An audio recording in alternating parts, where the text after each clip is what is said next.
มือสุงขะ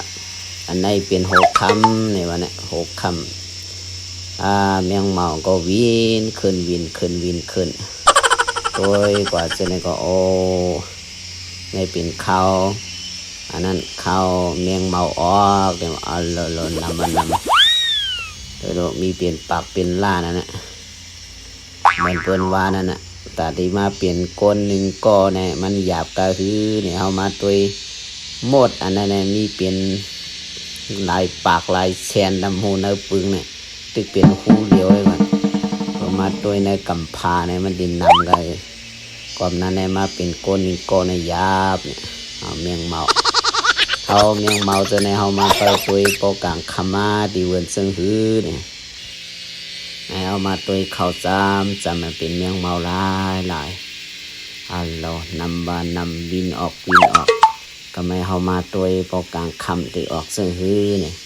เอามาหยิบตัวเพอยืดเพอหยิบเพอก็เรามาตัวได้ตั้งห่างลีเนื้อป่าเขาฝนตกยาวเนี่ยฝนตกไว้สิฝนตกเนี่ยว่าเนี่ยเนื้อป่าเนี่ยก็เด้อปึกเขียวไว้สิทำไมหลวงมาหยิบตัวแทงปกลางคำที่เหมือนหือเมื่อไปนั่นคือเขาว่าองค์พระเนี่ยกรรมมันก็มาถึงกลางคำเนี่ยโดยแมงเมาที่มือโหกคำตกออกนำไปเยาโดยน้ำมันนำเนาะบางซื้อก็ตียามหันบางซื้อก็เตรียมยามหัน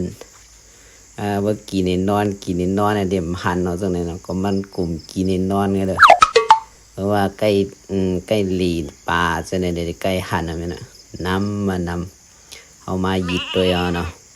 ปึ๊บเนี่ยตัวดูมาตัวขึ้นโอ้ออกน้ำมันนำเอาเมียงเมาลายมีเปลี่ยนลายล้านลายโตก็มโหตัวดูออกมานำก็แม่เอามาตัวจอมไผ่จะในก้นนำปูบีนเปลี่ยนว่าในเป็นเมียงเมาเข้าพ้นในวันนี้เอามายีดเอาเนาะป้อมยีดมันยาวป้นไอ้เนี่ยยีดตัวตีลีตัวเนี่ยตัวดูก็วินไว้เสียงสมไพ่นำบานนำเป็นเมียงเมาลายมีเปลี่ยนลายปากลายสิบลายล้านก็หมูเอาค่ะอันนี้ได้ปอเรียนปอรอเนาะเพราะว่าใครหันลองเปลี่ยนมีเจอเปลี่ยนเจอเนี่ยก็ติดตามไว้นะเพราะว่ามีเจอก็ดีเอามาตีมาต่างลงนี่พี่น้องเขามาส่งกูก็ค่ะบาย see you later